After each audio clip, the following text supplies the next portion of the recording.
குதிரை பேரம் நடந்ததா? விஜயிடம் கேட்கும் ஆளுநர் அர்லேக்கர். இன்றே பாய்கிறது நோட்டீஸ் கிடுக்குப்பிடி. இது பற்றி ஜெம் தொலைக்காட்சி வழங்கும் சிறப்பு செய்தி தொகுப்பை தற்பொழுது பார்க்கலாம்.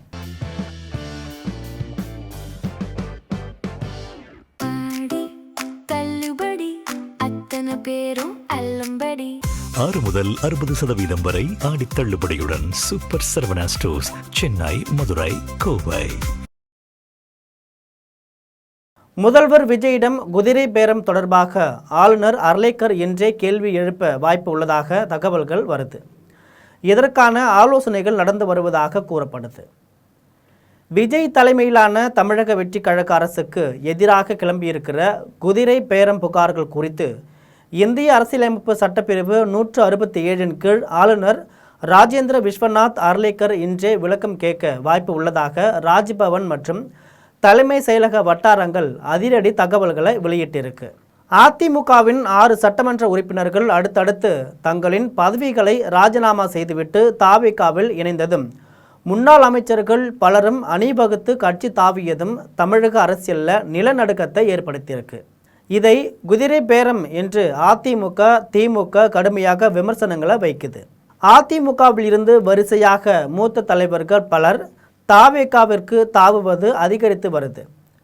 அதிமுகவை சேர்ந்த சி. விஜயபாஸ்கர், எம்.ஆர். விஜயபாஸ்கர், மரகதம் குமாரவேல், எஸ். ஜெயக்குமார், பி. சத்யபாமா, இசக்கி சுப்பையா ஆகிய 6 எம்எல்ஏக்கள் தங்களது பதவிகளை அடுத்தடுத்து ராஜினாமா செய்துவிட்டு முதல்வர் விஜயின் தமிழக வெற்றி கழகத்தில் இணைந்தது அனைவரும் அறிந்ததுதான். டெல்லிக்கு அவசர பயணம் மேற்கொண்டு மத்திய உள்துறை அமைச்சகத்தின் சட்ட வல்லுநர்களுடன் விரிவான ஆலோசனைகளை முடித்து கொண்டு சென்னை திரும்பி இருக்கிற ஆளுநர் அர்லேக்கர் இந்த விவகாரத்தில் தாமதிக்க விரும்பலை அப்படின்னு தெரியுது.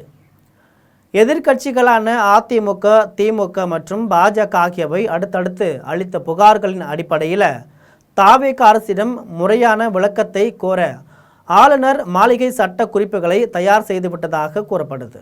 முதல்வர் விஜய் தலைமையிலான தமிழக வெற்றி கழக அரசுக்கு எதிராக அதிமுக, திமுக மற்றும் பாஜக ஆகியன குதிரை பேரம், எம்எல்ஏக்களை விலைக்கு வாங்குதல் மற்றும் அதிகார துஷ்பிரயோகம் போன்ற கடுமையான குற்றச்சாட்டுகளை முன்வைச்சிருக்கு. முன்னதாக அதிமுக பொதுச் செயலாளர் எடப்பாடி கே. பழனிசாமியின் வழிகாட்டுதலின்படி அக்கட்சியின் கொறடா அக்ரி எஸ். கிருஷ்ணமூர்த்தி மற்றும் மாநிலங்களவை உறுப்பினர் ஐ.எஸ். இன்பதுரை ஆகியோர் ஆளுநரை நேரில் சந்தித்து மனு அளிச்சிருக்காங்க. அதில் மக்களால் தேர்ந்தெடுக்கப்பட்ட அதிமுக எம்எல்ஏக்களை பல்வேறு ஆசை வார்த்தைகள், நிதி பரிமாற்றங்கள் மற்றும் மிரட்டல்கள் மூலம் தாவேக அரசு தங்கள் கட்சிக்குள் இழுத்துள்ளது. இந்த ஜனநாயக படுகொலை குறித்து ஆளுநர் மௌனம் சாதிக்கக்கூடாது, உடனடியாக சட்டப்பிரிவு 167 கீழ் அரசின் விளக்கம் கேட்க வேண்டும் அப்படின்னு கோரிக்கை வச்சிருக்கு. இதே போல திமுக தரப்பிலிருந்து ஆர்.எஸ். பாரதி தலைமையிலான குழுவும் பாஜக மாநில தலைவர் நயினார் நாகேந்திரனும் தனித்தனியாக ஆளுநரை சந்தித்து தங்களின் புகார்களை பதிவு செய்திருக்காங்க. இந்த விவகாரத்தில் தற்போது தமிழக ஆளுநர் ராஜேந்திர விஸ்வநாத் அர்லேக்கர் அதிரடி நடவடிக்கை ஒன்றை எடுக்க தயாராகி வருவதாக தலைமை செயலக வட்டாரங்கள் தெரிவிக்குது. சட்டப்பிரிவு 167 படி மாநிலத்தில் நிலவும் அசாதாரண அரசியல் சூழல் மற்றும் ஆட்சி நிர்வாகம் குறித்து முதலமைச்சருக்கு உத்தரவிட்டு தகவல்களை பெறும் அதிகாரம் ஆளுநருக்கு உண்டு. இந்த அதிகாரத்தை பயன்படுத்தி எதிர்க்கட்சி எம்எல்ஏக்களின் தொடர் ராஜினாமா மற்றும் கட்சி தாவல்களின் பின்னணி என்ன, இதில் ஏதேனும் அதிகார துஷ்பிரயோகம் நடந்திருக்கிறதா என்பது குறித்து ஆளுநர் அர்லேக்கர் விஜய்க்கு அதிகாரப்பூர்வமாக கடிதம் அனுப்ப உள்ளதாக தெரியுது. இதன் காரணமாகவே இந்த தொகுதிகளுக்கு இன்னும் இடைத்தேர்தல் அறிவிக்கப்படலை என்று கூறப்படுது. இது போன்ற செய்தியை தெரிந்து கொள்ள தொடர்ந்து ஜெம் தொலைக்காட்சியுடன் இணைந்திருங்கள். நன்றி, வணக்கம்.